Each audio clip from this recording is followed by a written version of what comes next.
Mainly thinking, to be honest. Mainly I think. I just think about one specific problem in the world and I try to find the best solution. And I've niched it down very narrowly. I think about how to make people more socially confident. How to make people grow their social fearlessness. And one way to think about it is to just ask myself what worked for me and what works for me. What works for me to make me more confident? I ask myself this every day.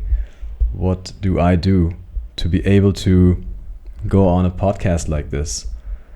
Or to meet you and feel like, yeah, it's fun to meet new people. And to be less scared, even though I'm still scared every time I meet a new person. Even though I'm still scared every time I make a video like this. It definitely decreases. So I mean, to be honest, it does not seem like that you're scared. You come across as this, as this guy who just flows. Were you always like this, or how was your childhood? I was gonna ask you the same question. I had the same line for you. No, man, I'm by nature definitely a bit more anxious. I'm definitely very anxious. Inside, I can still feel it now. I know it. Okay. Yeah. My body still reacts. And there are certain situations that are still way too hard for me to handle that other people find very natural. So it's been an ongoing struggle in my life. Ever since I was around 22, I realized that this was an issue for me. Before that, I didn't even know that I was socially anxious because it didn't really matter much. It was just that I had to perform at school and I did well in school because social anxiety kind of helps you focus on studies. That's so true. Yeah, you don't want to face any other human being, just your books. That's great. It was a good deal for me. So I got good at studying. But then around 22 was when I felt like something is definitely missing. And I had my first glass of Old Monk rum. Wow, that's some deep cut, like Old Monk in India, I guess. Of course. Nice. No one else drinks that stuff. No one else knows that stuff. It's the rite of passage, You're a boy, you drink Old Monk, suddenly you have chest hair all around, and then you're a man. I had one glass. There was a guy. He was very charming. And he convinced me to have another glass. And until that point, I had never had more than 2 glasses of alcohol. I just always shunned it. I knew that I wasn't supposed to do it. My parents had taught me not to drink at all. But that guy was so funny and he was so charming. Sales guy, And he got me to drink 3 glasses. That's a lot of Old Monk. Old Monk mixed with Coke. After the 3rd glass, I realized that this was going to be a life-changing moment. For the first time, I actually felt the vibe of a party. For the first time, I was able to have fun socializing. Wait, for the first time in your 22 years of existence? Until then, parties were a horrible experience for me. They were work. They were always tense. I didn't know what I was even doing there. I left usually at 11 p.m. latest. I didn't know what that was all about. And I couldn't obviously benefit from the social function of parties, just to get people together, to get people to connect and form friendships and romantic relationships. Didn't get that until then. At 22, I went to the roof party in Delhi after those 3 glasses with all the expat crowds. I was in this kind of research, economics, public policy circles, and I could talk to anyone. I could even dance. I could even flirt. For the first time in my life, I was a flirt. Uh-huh. And how did that feel in that moment? Did you realize that, oh fuck, I'm doing something way different that's not really my pattern of behaviors? 100%. It was like a breakthrough. But at the same time, it felt like that was inside of me all the time and I was carrying that around but not allowing it out. And inside I had these thoughts of connecting. I had thought about this topic for a long time of how do I get to connect with others? How do people connect in general? I was just not able to do it. And then magically, it just naturally flowed. And I remember how I started talking to groups of women sometimes, talking in different languages as well, because I had learned a bit of Spanish. I never had the courage to really show my Spanish, but in that moment, of course, all the fears are gone, so you just flow and you speak fluent Spanish. I was dancing, man. For the first time, I understood why people dance, why people even move to music. I never understood that. I mean, maybe I'd done it with my legs like this, but never in a social setting. So I was dancing, and then I got these love cramps because I also felt smarter when I was drunk for the first time. I felt way smarter. I felt like my mind is actually working faster. I can understand jokes now. I can even make jokes. So I got myself to laugh to the point where I couldn't stop. And I remember at some point my friends dragged me out of this party, and we took this auto rickshaw, and 5 people were in it. I, of course, sat in the front with the driver, right? Hugging, literally hugging him like this and laughing my ass off. Like for the whole 20-30 minutes ride, I'm just laughing, making jokes with him. Yeah, I was out of control. And next morning I called my mom. I said I've discovered something. Seriously? Yeah. I felt the urge to tell her immediately. I was still, maybe I'm still much of a mama's boy, and I wanted to be honest with her. I said, what you've told me about alcohol, I'm not sure. I'm not sure. I might have to give this a try, you know. So I told her that. She couldn't really believe it. She didn't accept that. She didn't want it to be true. Then the next 2 or 3 years I did that just like normal people. Every weekend I would get drunk. Okay. And then you became an alcoholic. Kind of, right? In the sense that most people out there are alcoholics. Yeah. They need alcohol to let loose and to be themselves. So I did that, and yeah, at some point I got addicted, or at least dependent on that to be social. So I got to that point where I could only go out with drinks. At some point even only go out with weed. That was a gateway drug for me. For everyone. But it's so interesting that you say that, because I had somewhat of a similar experience as well with alcohol. And so I used to be really shy. I'm still shy, to be honest. And I would only open up with my group of friends or people who I've known. And if you're someone new, a stranger, like, nope, you can't get through this. I won't really come out. I'll just be like a robot, just answering your questions. There will be no emotions if you're like someone completely new stranger. And the first time I had alcohol, I realized, like, fuck, this is what the world looks like if you are not too much in your head and just enjoying, and you have shut down that part of your brain that says, you know, the brain that we're talking about, like, hey, do you want to say that? Do you think the other person will like it? I think your posture is weird. Fix your posture. Your hair, maybe you did not shave today. You know, all that kind of stuff. And alcohol made me realize that. But it kind of sucks that we then get dependent on alcohol to actually express ourselves that way. Because it'd be so cool if you can do all of that and no hangovers. And that's exactly the mission that I set out. After a few years of being dependent, I said, this is not a life I can tolerate. I cannot be dependent on the substance to be who I want to be. And the fact that I knew it was inside of me, I knew that I could be social, I could be confident, made me realize that it must be something inside of my brain and not these molecules of alcohol that give me the intelligence. The intelligence is coming from somewhere inside of me. It was very obvious that the alcohol just removed barriers. But I said, I'm going to find other ways to remove those barriers. And it was hard in the beginning, because in the beginning I had no other ways. So I was just back to ground zero. I was just back to shy, back to anxious. I think I relapsed like 5 times, 6 times over 2 or 3 years. I kept coming kind of back to alcohol and also weed. And at some point I remember I had too much weed that night, and I just wrote down in my diary something like, I will never do this again. I'll never do this again. I'll never do this again. And I wrote it so often so that I remember the next day that I was really in a bad place. It's like Bart Simpson's punishment. Exactly like that. I just wanted to make sure that I don't forget about how sure I was that I didn't want to rely on these substances anymore. And yeah, when I looked at it in the morning, I said, okay, I think it's time to make a real clear cut. What also helped, obviously, was that I had other stuff to do at that point. I was almost 30, and I had decided that I wanted to be an entrepreneur. Mm-hmm.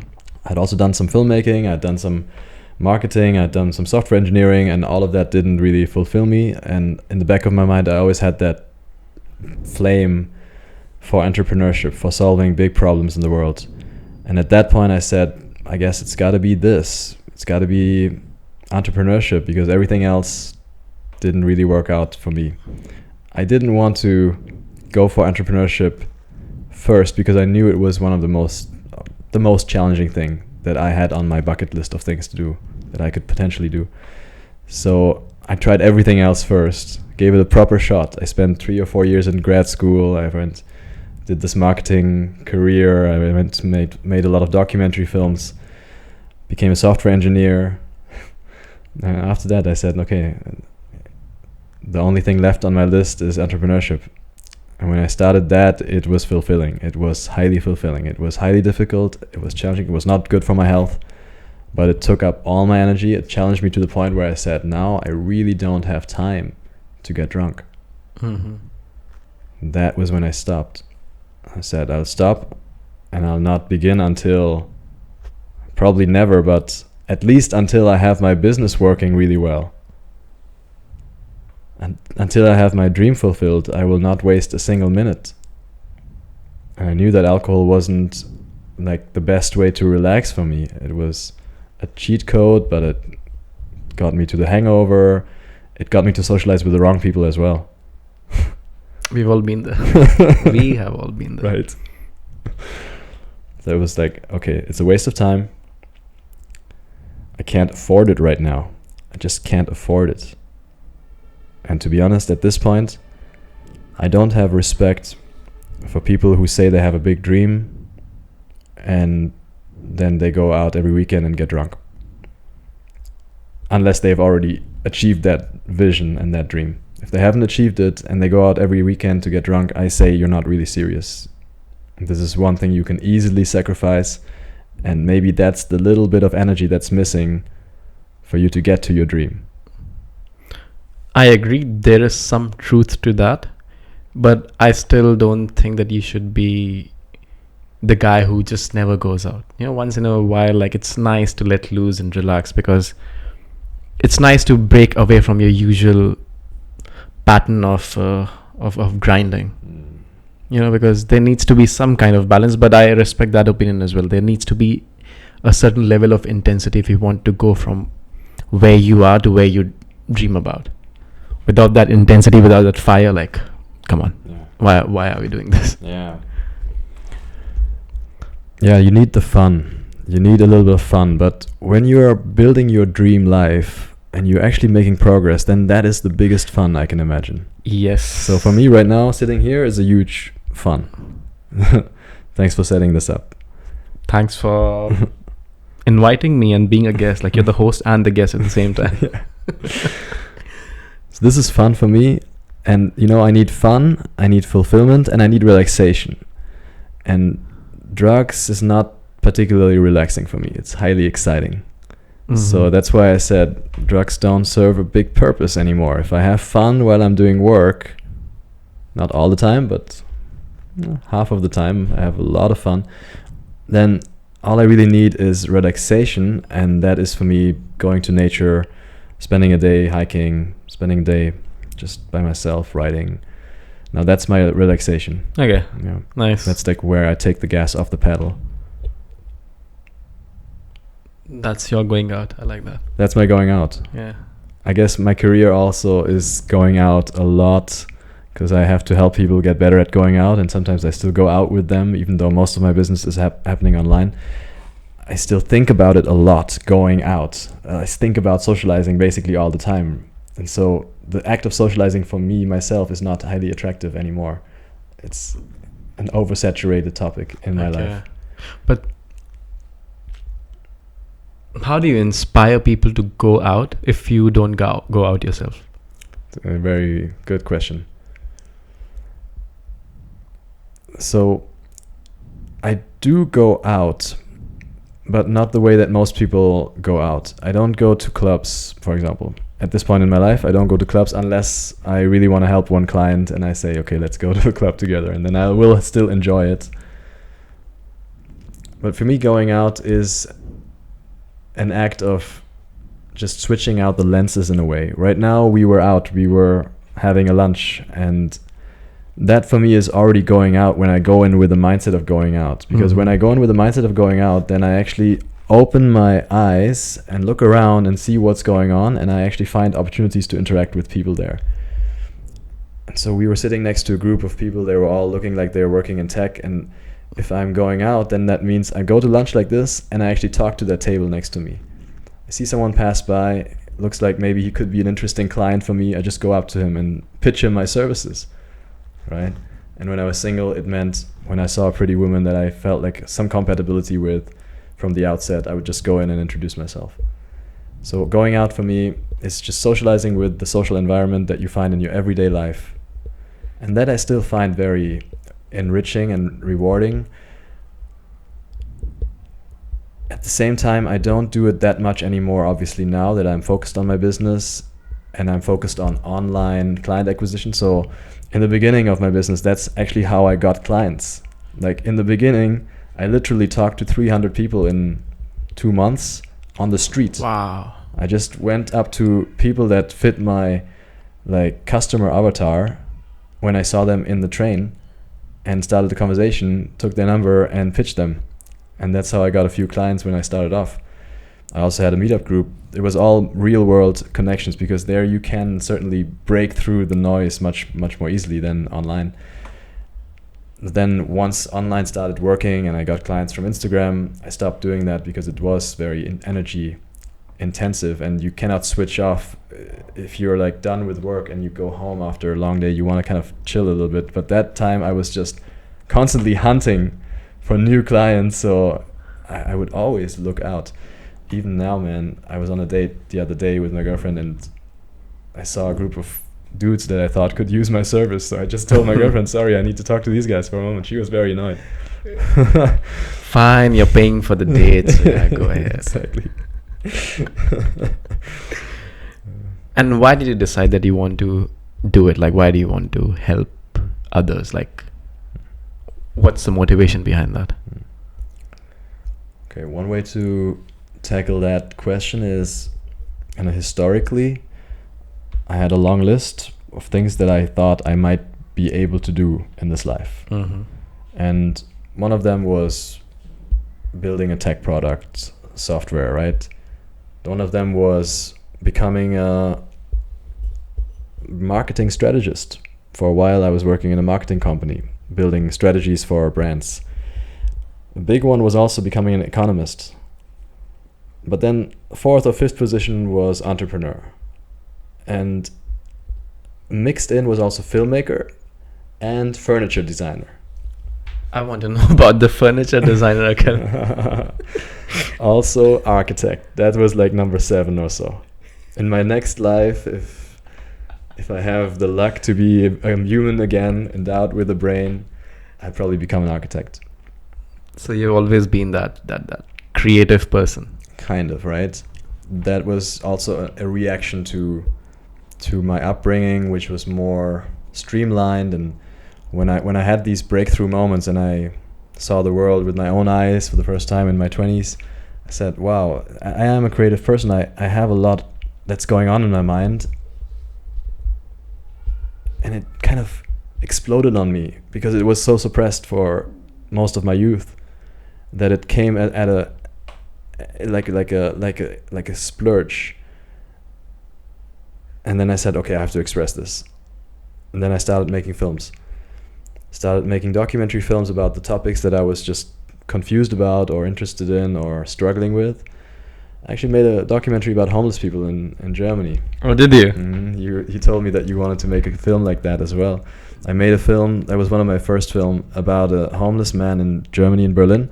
And he was smart, like many of the homeless people that you see around. He was eloquent as well.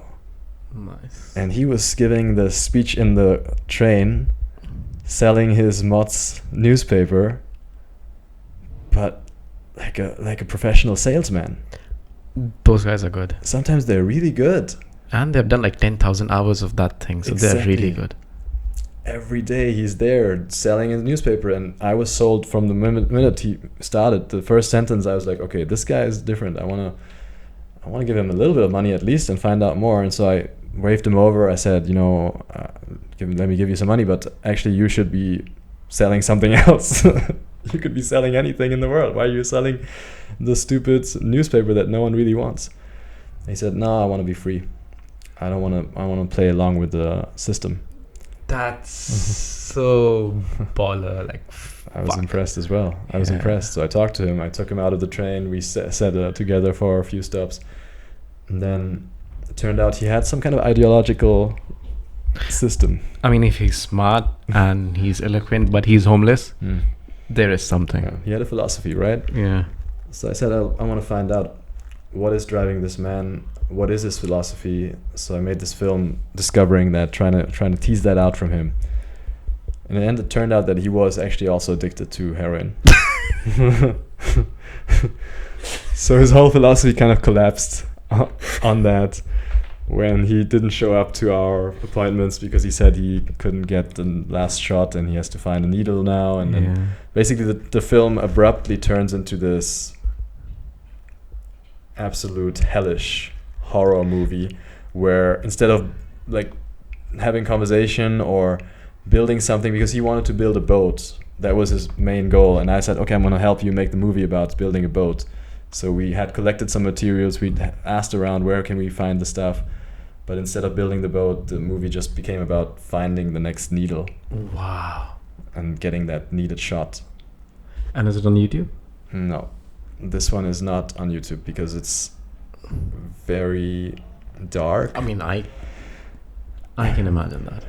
Actually, I'm thinking about it now that you say it, because back then I wasn't into YouTube at all. I thought YouTube is for trash. Didn't respect it, so I put all my movies on Vimeo or only released them through like film festivals. At times I was submitting my films to film festivals, and later I realized that those films are actually useful, so I started putting them on my YouTube channel that I started much later. This one I haven't even thought about releasing it because it's so incredibly dark. I totally get that. I mean, starting from building a boat to finding a needle for the next heroin shot, like, yeah, like you can totally imagine how dark it will be, but I guess it can be inspiring to someone. Definitely, for you for sure. For me, yes, because for me, I really love these intense stories. Like, what exactly is driving cause for these kind of things? I mean, that guy, like, he's eloquent, like, he can do so much good stuff in this world. But what actually got hooked him to drugs, to heroin? I mean, to be honest, like, I'm at a loss of words right now because I'm still thinking too much about that man. Like, this, I guess he's like this bright-eyed guy, like, yes, I want to build a boat.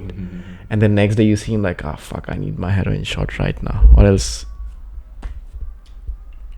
Gives me goosebumps right now to think about it. And the other day I saw him 5-6 years later. Wow. I just saw him, but he was half the size and half the mass from last time. He was a skeleton. These guys, I mean, in the winters they're just sometimes outside. I don't even understand how they can survive sleeping in the winters outside in the rain and in the snow. This guy, on top of it, heroin addiction, doesn't really eat, but he's still hustling, still out there, still surviving. I hardly recognized him, so it actually took me a little bit too long to recognize him. I didn't walk up to him because I was like, is it him? Is it him? And then from a distance I saw, yeah, it's him. But I mean, my prediction is that he's not going to live more than 5 or 10 years. But you know, if he dies a happy death, who knows? More power to him. Yeah, he had I want to give you one quote from the movie.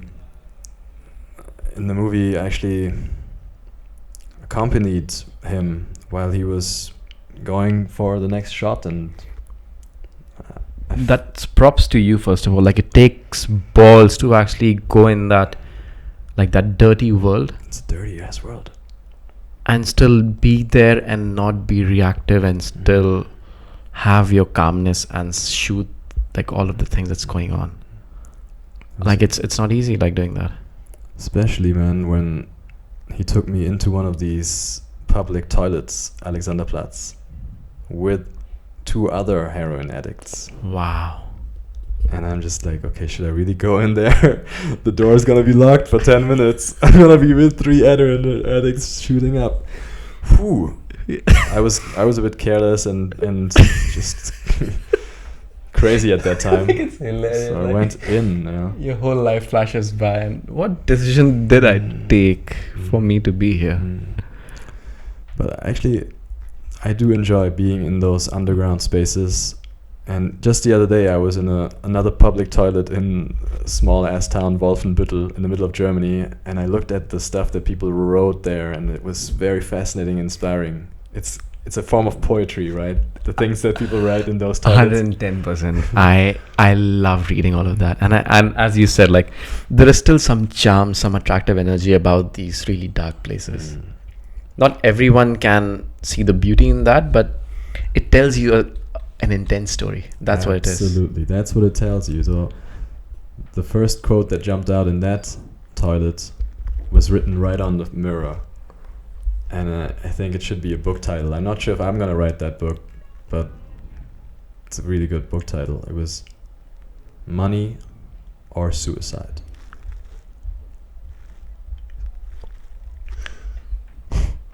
I was like, that's Wow. a pretty poetic summary of Wow. yeah, what the world has come down to for some people, Current human condition. somehow, Yeah. right? Yeah. Phew. That hit me, man. And I mean, that is also a testament to my own dark side, that I resonate with stuff like that. And so when I wrote it down in my diary, I was a bit ashamed of resonating with that, but it does resonate. Money or Suicide. I think it's not going to be my biography, my autobiography title, but maybe another book that I'll write someday. I mean, yeah, like, what happened in that person's life for, I assume, guy, because you were in a men's toilet, for him to come to that Quintessence. Damn. But yeah, like, that's what happens if you go into and, like, explore your creative paths. That's right. And you get inspiration from all of that. Yeah. I take inspiration from all of the stuff that I'm seeing everywhere. And I think it's important to have a system to digest it and to note this stuff down, because right now I don't know what to do with this title, right? I have no idea, but I have it written down, so I know one day there will be an idea for a novel, or someone will come to me and say, hey, I have a novel that I want to write. I'm looking for the right title. And then I'll be like, I got it. I'll look it up. Like this, every day I write like 10 or 15 notes with just snippets of thoughts that pop up, and I know someday they're going to be relevant. That's also how I create content, by the way. You see me on Instagram posting all these videos. Those thoughts, they just came to me on a toilet in Wolfenbüttel at some point. And then I write them down because I can't film myself in that toilet. And then I wait for the next opportunity to elaborate on that thought, write a little bit more about it. And at some point I'll feel ready to put it into words and go online. You know what I feel about all of this? So I was reading something and listening to this guy, and he's all about creativity and this creative force. So I guess you are familiar with the Hindu mythology and the characters and the energies, right? So there is Shiva, the brain, and then there's Shakti. The body, the energy, the permeation of all your creative forces that can be. Anything that's just to do with the flow of your thing, like however things may arise, like, it does not make any sense, and it should not make sense. It's just this abstract energy, like, going all the way all around the world. And sometimes I feel we get too much in our head, we get too much logical, that we start suppressing these things really deep down. And that's really true, specifically in my part of the world. I guess your part of the world as well, like the Indian subcontinent. There, people, like even those who are creative, they are somehow like they have this need to suppress it down because they want to be more engineers and more doctors and be more fulfilled in their careers, which has its own advantage, but not at the cost of like just putting this big plunger on top of all your creativity. And I never realized that I was doing it to myself. Like when I was a kid, I used to paint a lot. Like I won some competitions in painting and sketching, and I used to write a lot. I used to just write these short stories and then give it to my mom and make these little drawings and designs and like these creative games. But while growing up, I lost touch with all of that, like everything. I used to click a lot of photos. I just lost touch with all of that because I got too much in my ambitious mode. Like, okay, I want to achieve this in my life, and these things are not really helping me with the money part. Money or suicide. And once I started making money, I realized, okay, there's something missing. I don't know what it is, but I don't feel fulfilled. I thought that if my bank balance keeps on increasing, I will get more fulfillment, but no, that's not the case. And then I went to this meditation school, and I was silent for like 10 days, meditating for like 10-11 hours a day. And it just hit me like all the layers that you have been accumulating over your entire course of life, it just keeps getting eroded and eroded, like in that monastery. And then I realized, like, fuck, I want to be a person who's creative, who's not really too much in his head. Like I want to be that flow. Like I want to click photos, I want to make videos, I want to make movies, I want to connect with people, because that's also a big part of creativity. Like it's not just creating things, but even if you're connecting to the other people, that's an art in its own form. Oh yeah. Kind of what we're doing here right now. Yeah. So you found a good outlet, I guess. I agree. Like, and I was sitting and I was thinking, like, okay, I think I want. So the thing, what I love talking to people. I love talking to people. I love knowing about their stories, because everyone. So if you look at humanity as a whole, we are the same. But if you like just keep drilling down and go at an individual level, we realize, okay, everyone is fucking different and beautiful, and everyone has their own stories. And that's what's really inspiring. Hugely. And you'll find people that have stories that mirror the stories that are going on in your life. Almost everyone you talk to, if you talk to them for a long time, you'll find stories in their lives that are very enlightening, because you're like, something similar happened or is about to happen in my life. Yeah. I can learn from this person. Yeah. So for sure. A big topic for me was this drugs thing. I already talked about it, right? So that's why I kind of was drawn to this heroin addict as well. But another big topic in my life was certainly the topic of love, romantic and relationship love. And as I told you earlier, I was just a bit of a shy kid, so I didn't interact much with the other gender as well, and I didn't date until I was around that 22, 23. Wow. And then it became quite an immediate concern for me to find a real partner, right? Not just a relationship, but actually someone I could imagine building a family with. Also because of my Indian background, that was kind of expected from me, that until I was 30 I should have a family, or at least have someone. And so then I started getting more interested in that, and I found people again who had these problems, and I made films about that. And so there was this one person in India, again a homeless person, so that's the transition. Like every film kind of had a transition to the next one. It was a homeless person, but this time he was not addicted, but he was about to get married. A homeless guy. A homeless guy. And never really think about that. Homeless people also get married. Yes, that's true. They want to get married. At least this guy wanted to get married as much or much more than any other Indian dude. So he was like, I really want to get married. And I mean, I want to get married fast. I said, well, yeah, kind of similar situation for me. You know, how are you going to do it? Such different worlds. But turned out he had a much more, at least fast solution. He was like, well, there's this girl in my homeless shelter, and yeah, I proposed and she's okay with it, so we're gonna do it like next week. I was like, what, next week? He said, yeah, maybe Monday, maybe Tuesday, not sure. I'll have to check my calendar, see what my schedule is. Yes. So then I said, okay, I'm gonna make a film where I follow you through this process of getting a marriage done in 4 days. That's fucking cool. Just the whole idea of it, like you met this guy and yeah, I'm about to get married. Like, okay, I'll make a movie about it. Let's do it. Shit. That one is on YouTube. It's called 50 Rupees. Oh, nice. I recommend you watch that. Why 50 rupees? The 50 rupees came up a few times in this movie. The one time I really remember right now is that 50 rupees is the price of one hit of smack, which is again heroin.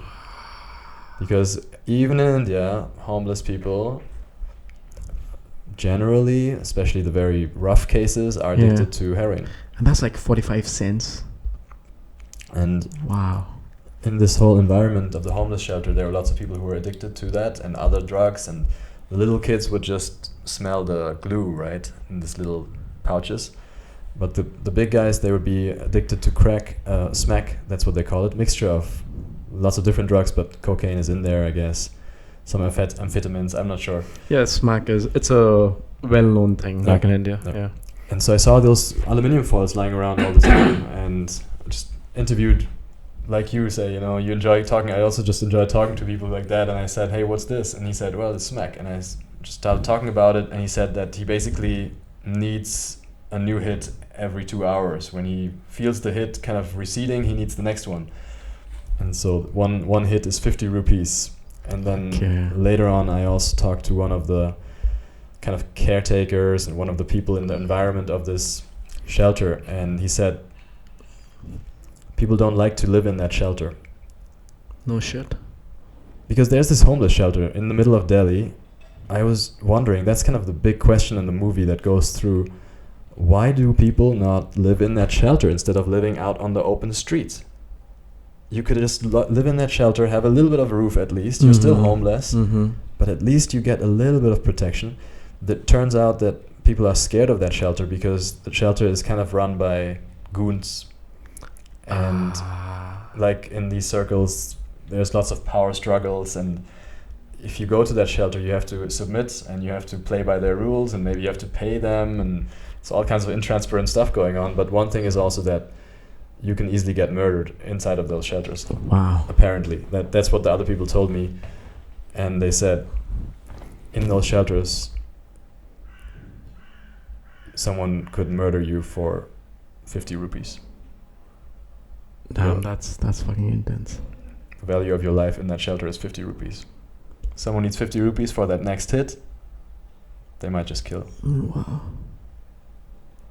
In that setting, there's this wedding going on.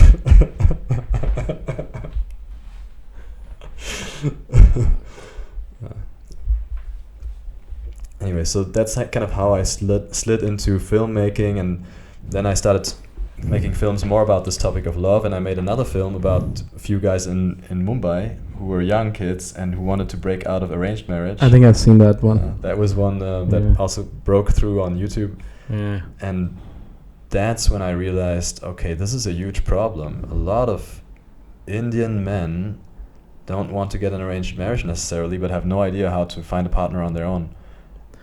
I agree with that. You know why?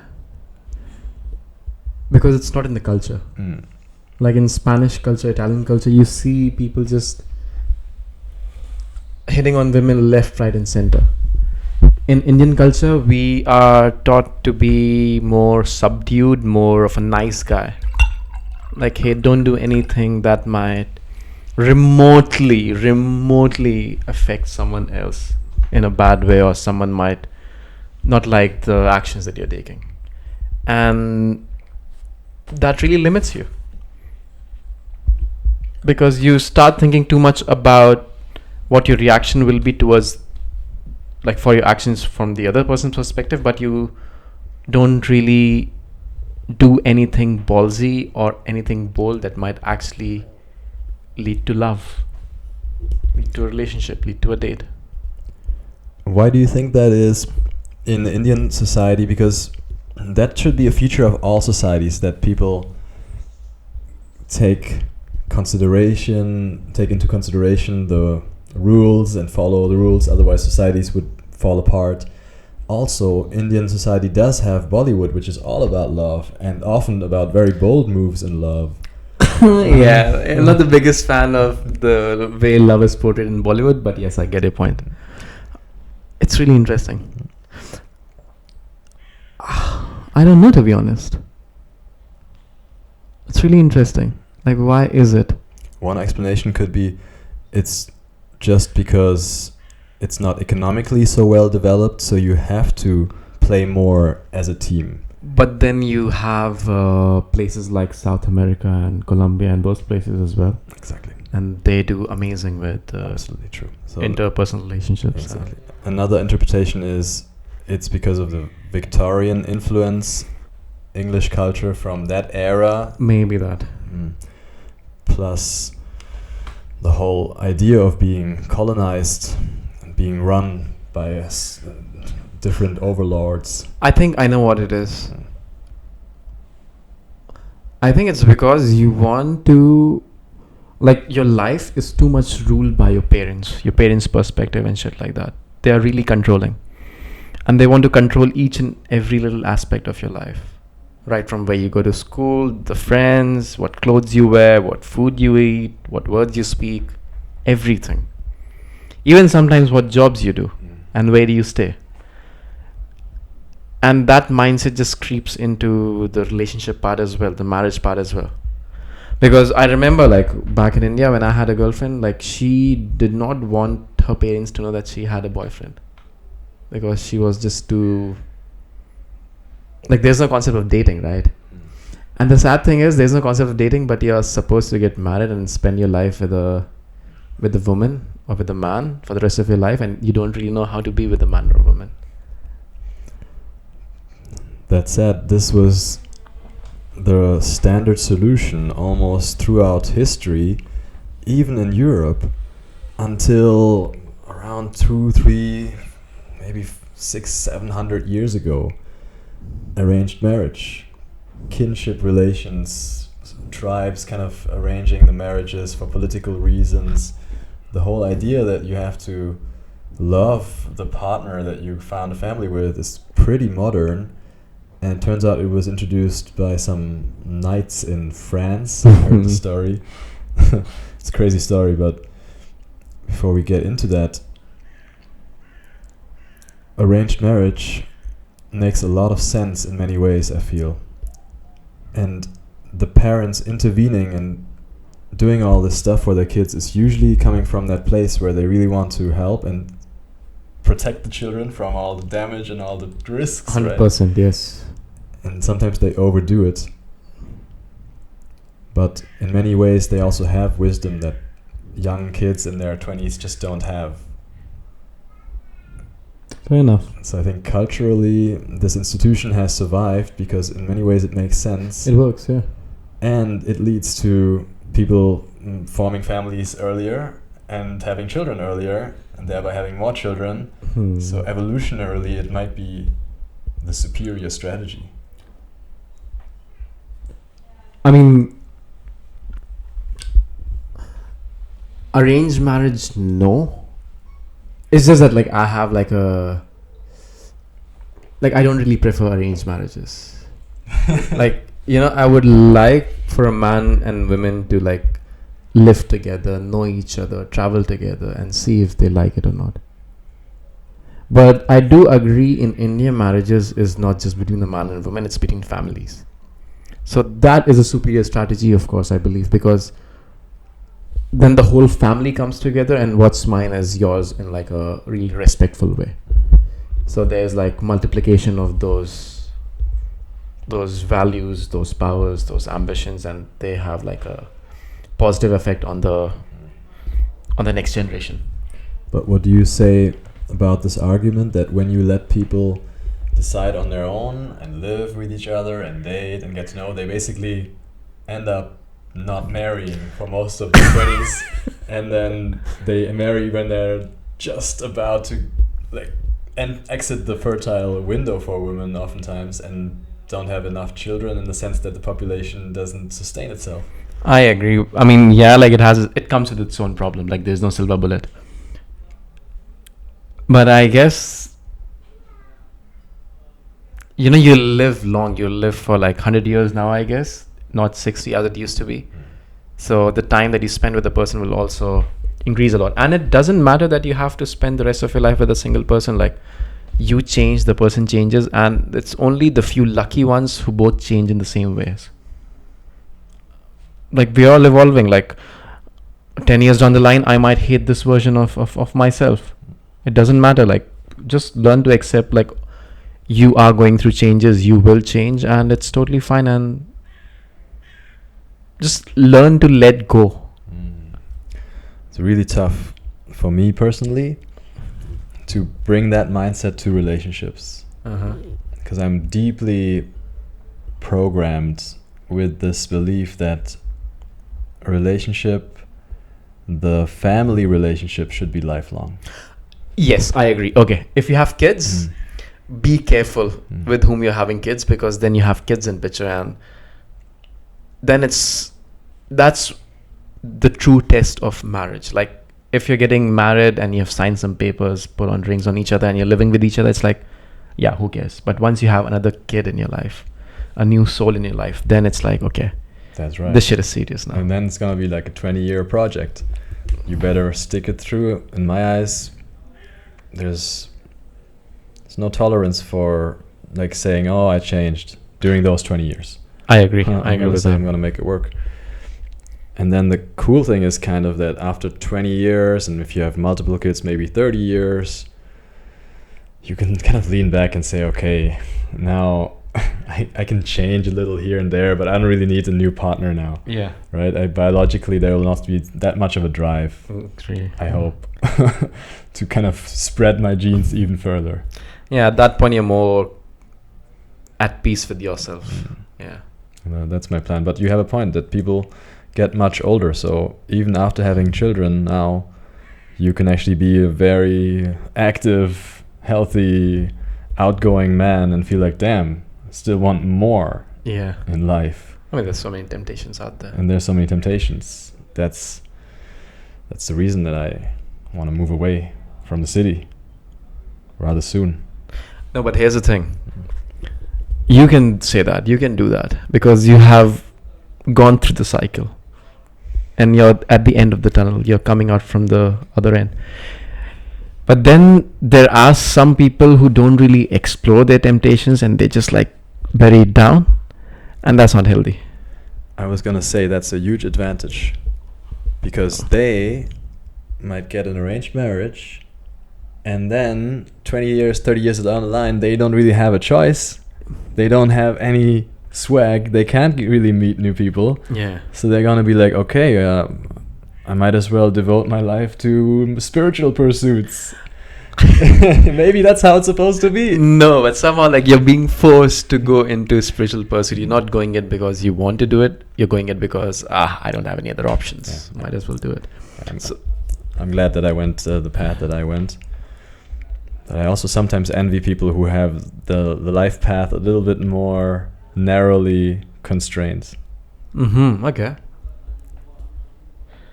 Do you feel that you're burdened with choice? Like whenever you have to choose something, it's like you're not free, but you're more constrained because you have to choose something.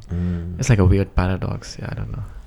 Yeah, maybe bringing it back to this whole career choice thing. Like I decided that I want to choose freely what I want to do in life. And first of all, I disregarded all the stuff that was pushed onto me. I said, no, I'm going to do something different. And then there were all these options, 5, 6 things. I tried them. And in the end, I was like, okay, entrepreneurship is the only thing that I can really imagine doing. And taking responsibility for that choice is definitely not easy because, it turned out to be the most challenging thing on the list. And I have to take responsibility for it. And I have to stand up to my environment, to my family, to my partner, and say, yeah, I chose this really weird, super unrecognized, in many ways, risky path that sometimes work and sometimes is a complete nightmare, and it's entirely my choice. And it does feel difficult sometimes to say that when life gets really hard. I sometimes wish I didn't even have the freedom to do something crazy like this, which I know exactly what it feels like, because before I discovered entrepreneurship, I didn't think that it was possible to just solve a problem. I had awareness for the problem that I'm solving. I knew that I was trying to work on my own social anxiety. I knew that a lot of people are suffering from social anxiety, but I never had this awareness until I was like 27 that you can actually go out into the world and solve a problem like this for other people and make a living with that. That was just not on my map. My parents, doctor and a teacher. My whole Indian family, all teachers. German family, some small scale entrepreneurs in there, but mainly I guess handicraft and construction people, and simple people. I didn't know that entrepreneurship was an option, but when I discovered it, then I said, oh, this is the only option for me. I can do this.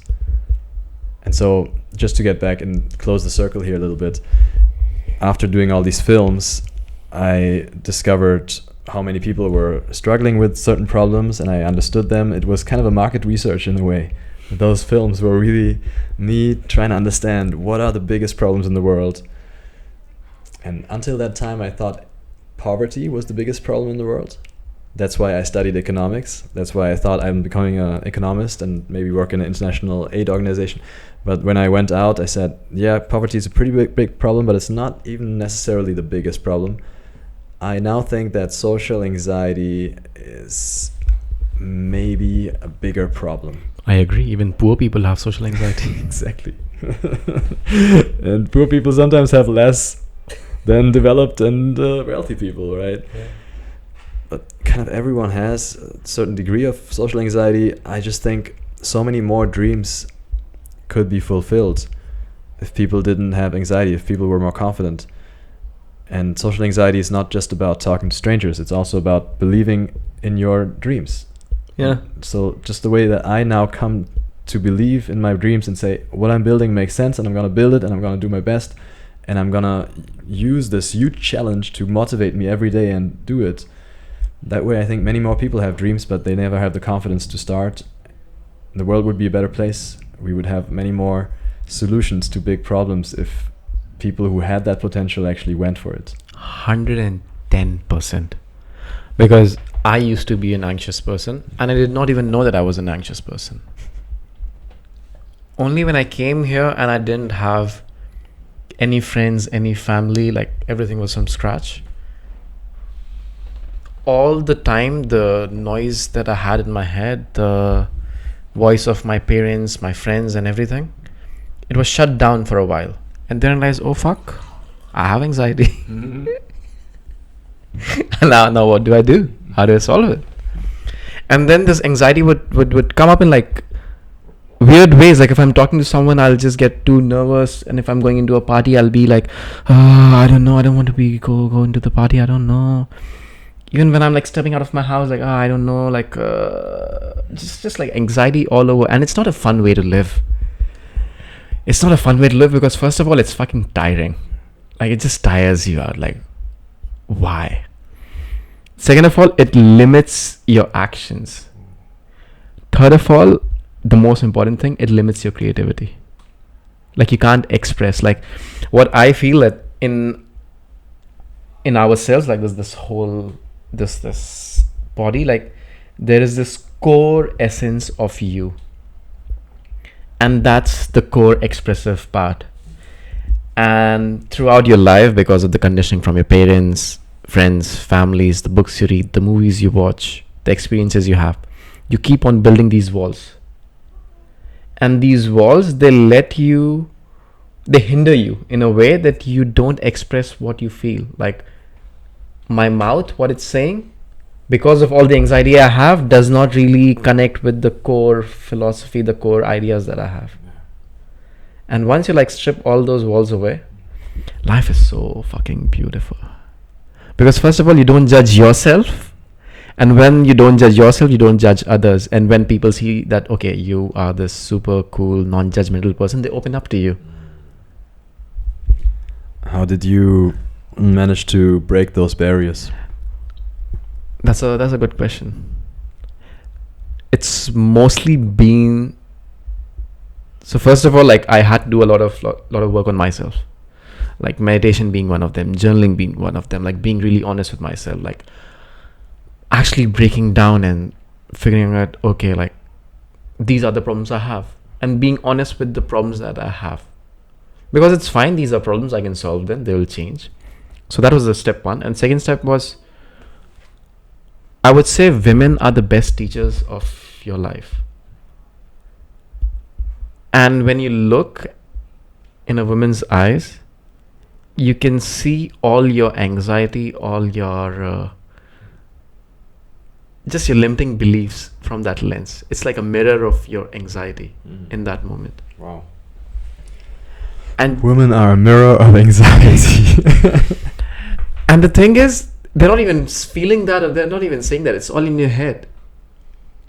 Because that is this loving creature who just wants to like just what's up? Hey, they have this nurturing energy in them. And I would say dating women, putting myself out there in front of women, that was like a big cure for my anxiety. I mean, to be honest, I didn't really like put myself out there because I wanted to solve my anxiety. I did it because I wanted a girlfriend, I wanted to go on dates. I wanted to have sex. But then you get this side effect, which is like fucking magical. There's a biblical story where Adam and Eve live in the paradise, and the moment Eve is created, Adam becomes a bit more self-conscious and starts covering himself and shit. That's hilarious. So the biblical stories have kind of had the similar feeling that women make men self-conscious. Yeah. But maybe in general, another person makes a man self-conscious. The moment you're surrounded by some people who have some opinions about you, you start to feel a bit judged. Yeah. But I guess like going back to the biblical story, Eve making Adam conscious, it can also work in the favor of creation, the favor of existence. Now Adam will strive harder to be a better version of himself. Absolutely. To serve Eve. Absolutely.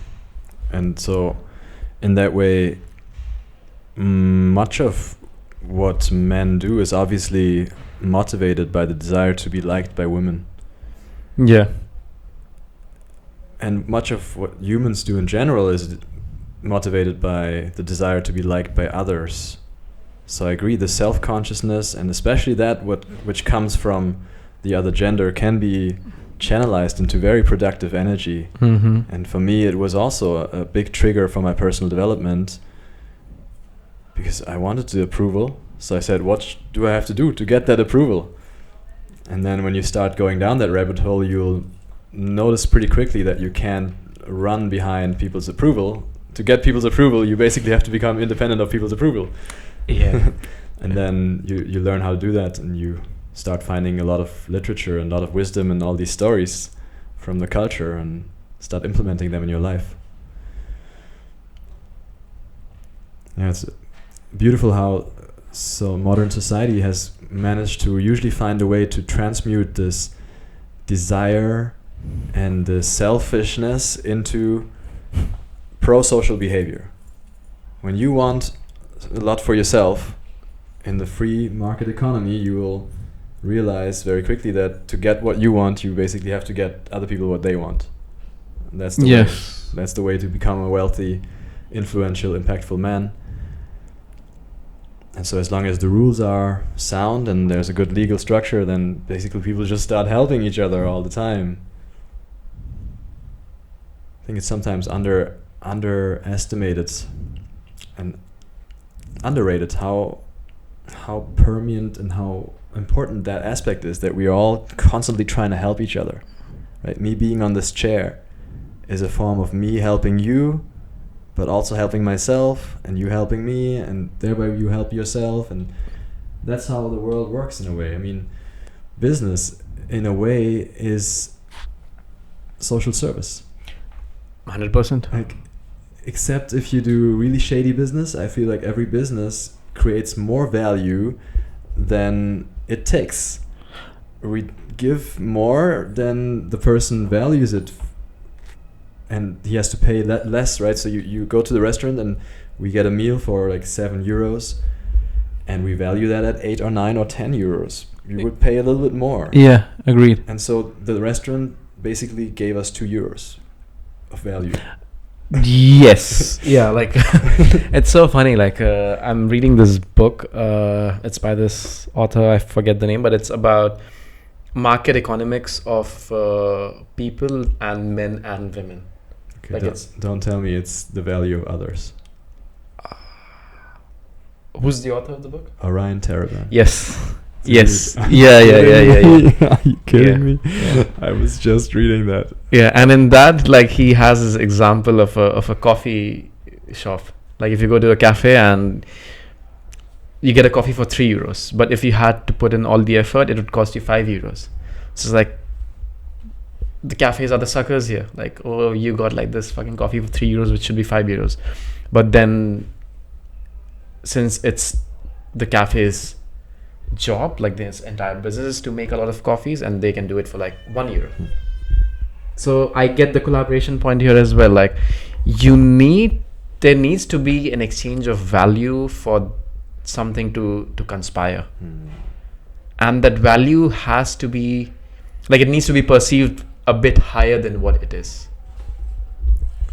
The reason I'm thinking about this is because my family, my Indian family, they say what I'm doing is not a business. It's a service. It should be free. I should be running a charity. I agree, but it's not scalable. Like, you still need to, like, you need to create more videos. You need to create like these amazing meetups. You need to go on these trips with these guys. It should be self-sustaining, right? Yeah, it shouldn't depend on someone giving me money for that. Yeah. Especially if the people that I'm helping have money.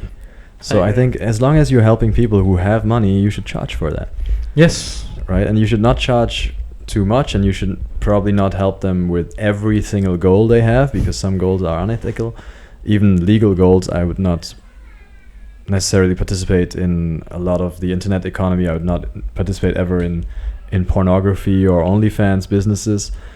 But as long as it's ethical and people have the money, I think it's totally fine to charge for it and still see it as a service. It's still a service. As long as you're giving more than you're taking. I remember my grandfather, he's just told me, man, German or Indian? Indian. Yeah. He said, it's a service. It shouldn't be a business. I understand his point of view. How do you mean? Because he's from India. And he's your grandfather, so he must be like 90 or something. And he comes from this socialist background, and he sees, okay, he's charging like this much money in euros, which is like a big sum for them.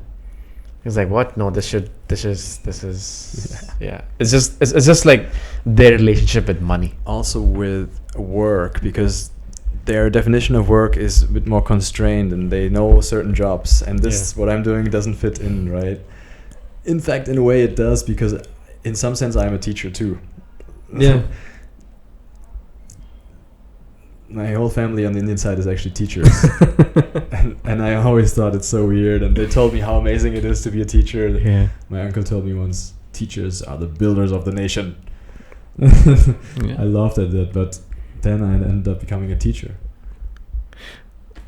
And it's so here's the thing, like, what you're teaching is actually, so every man is expected how to be good with women, but no one fucking teaches that to them.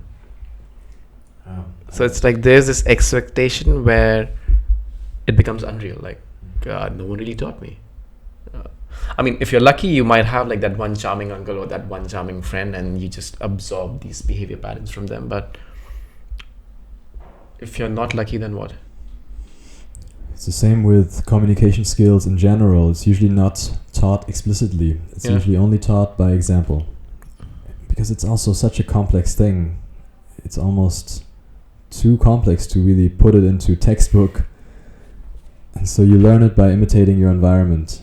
And if you have good role models, you learn how to talk, how to go on a video interview, and you'll learn also how to seduce. But if you don't, it's very hard to catch up on that.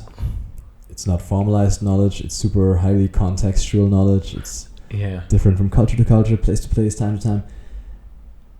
I mean, it's the one skill that can hardly be measured objectively.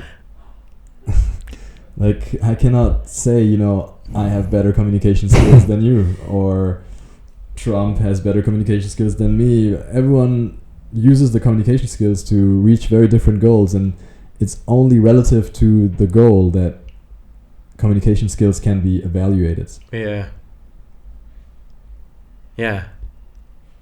Just thinking about that, like, then how do you even like measure it? Like, how do you get better at it? Is it more of an internal feeling that you have? Like, okay, I agree, it is an internal feeling. Like, okay, I feel more comfortable with myself. I am saying what I am thinking. There's not a lot of filtering going on. Do you think that's like a big barometer for success in terms of communication here? Yes, I think that is big.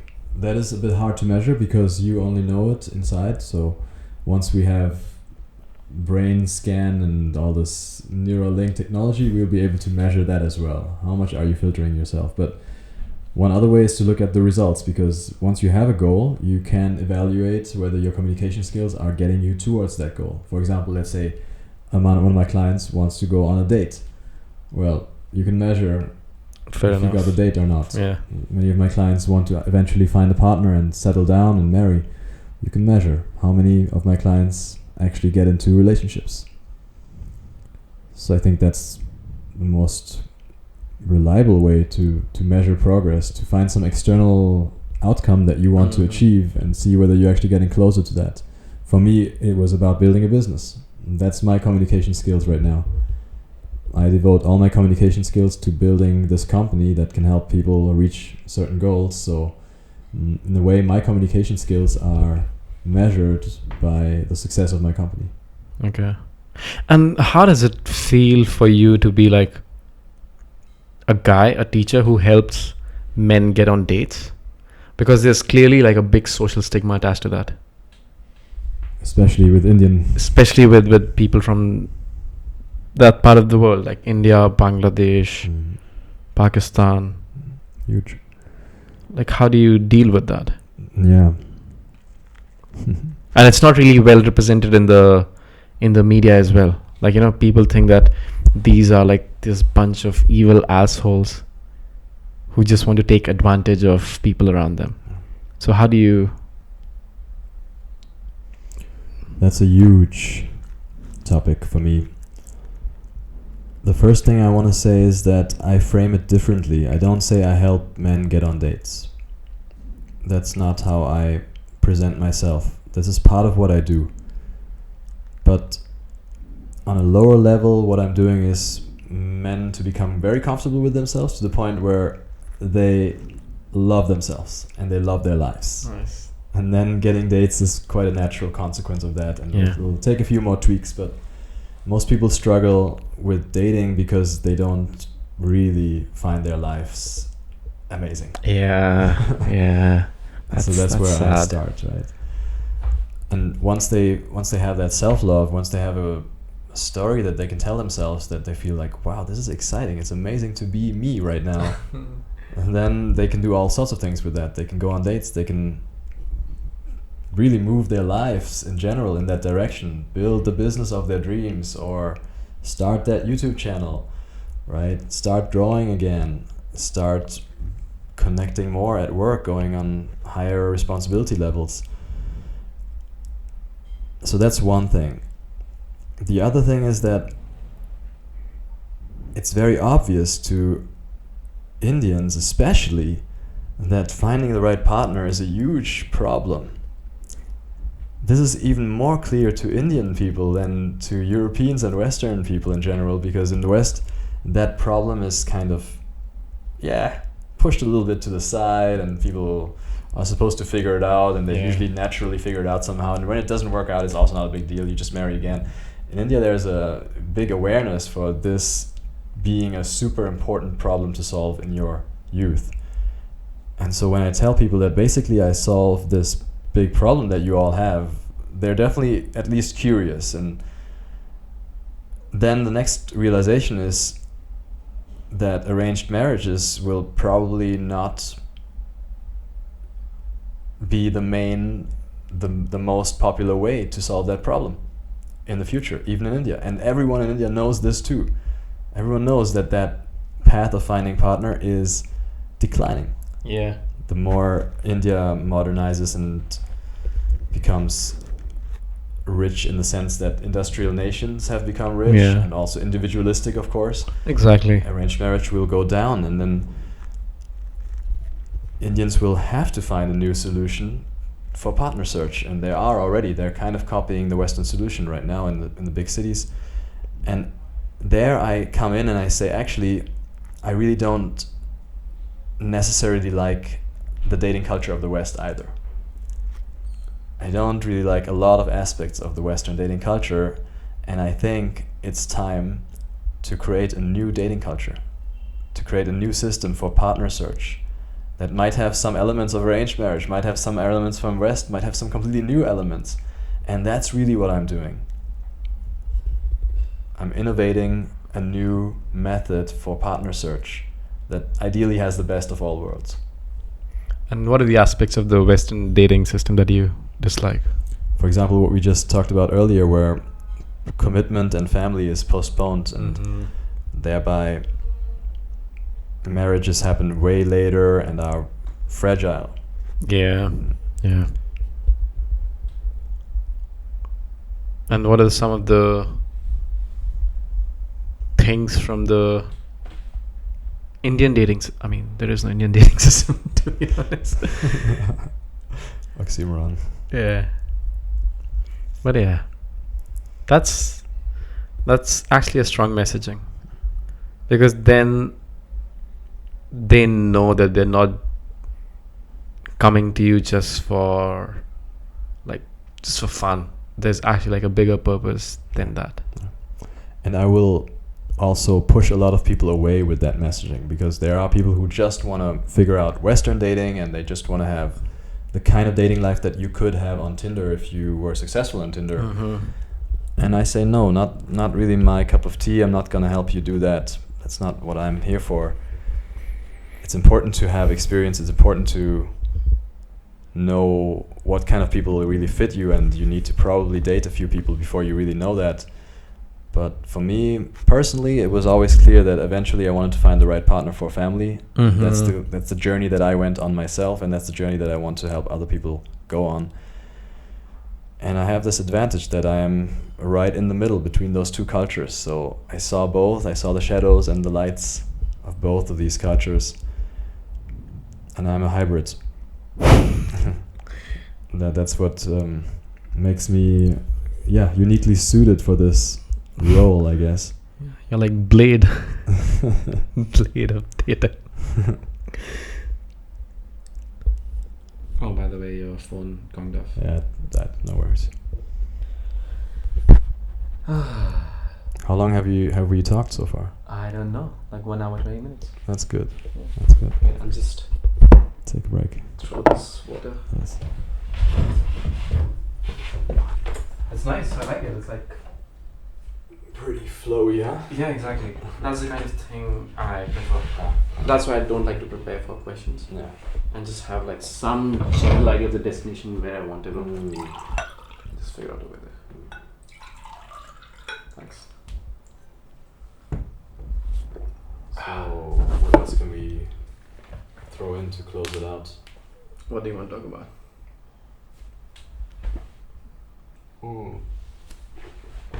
Let me have a quick look at my notes. Yep. asleep.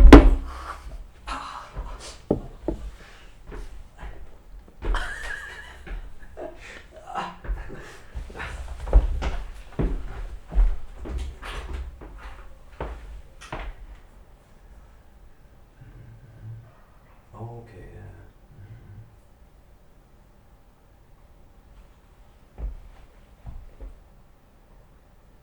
Okay, great.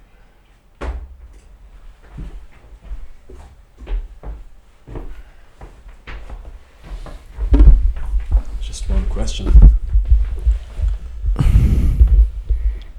We talked about how this is a big stigma and a lot of people feel uncomfortable talking about it. I'm impressed that you are talking about it so openly. I ask a lot of people that I work with to have conversations like this with me, and they're always happy to do that. They always have lots to say. But when it comes to putting stuff online and making it public, having potentially their family or even their city, like someone in their city watch it, is a very scary thought for those people. And Yeah. I wonder what makes you confident to go online and say things that you know might not be perceived super well by all these people. Okay, there's one simple answer to that. I don't take myself too seriously. Like, we are here for a limited time on this planet. Just like have fun. Don't judge yourself. And to be honest, like, the others are not really too much aware of your existence and what you're doing. It's just putting too much pressure and spotlight on yourself. Like, no one fucking cares about your little podcast, your little life. Yeah. Just fucking do your thing and die. Yeah. Die happy. Even your family might not watch this podcast until this point. Yeah, exactly. That's a good one. But I guess a lot of it comes from self-acceptance. Like, I like myself. I love myself. Like, this is who I am. I like the kind of expression, the self-expression I have. And I'm proud of what I'm doing. And if I'm proud of it, it doesn't matter what other people say, as long as I enjoy it.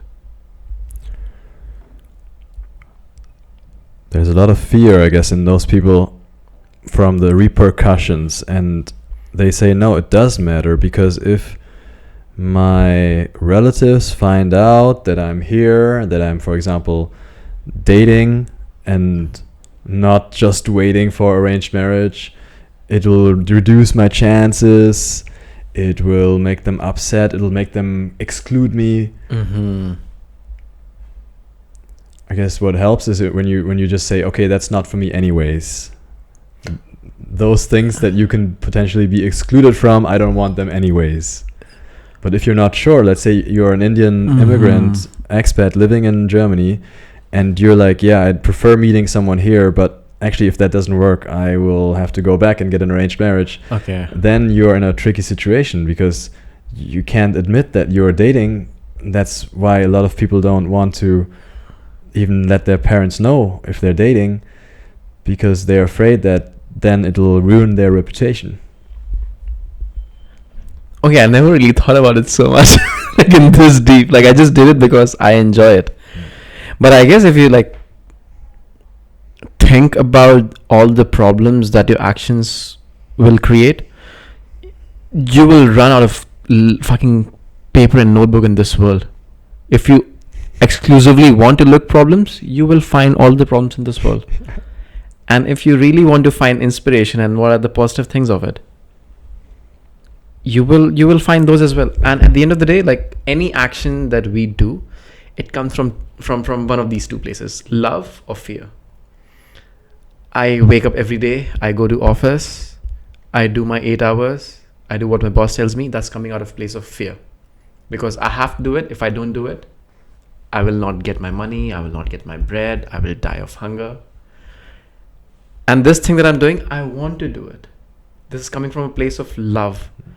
So doesn't matter if I get paid for it, if I do not get paid for it, people like it, people don't like it. I'm doing it because I love doing it. That's an amazing place to come from. And that's, I think, how anyone who wants to really create something needs to start. They need to find something that they really love doing, no matter what the world says. That's the creative spark. And for a long time, I was posting videos and no one watched.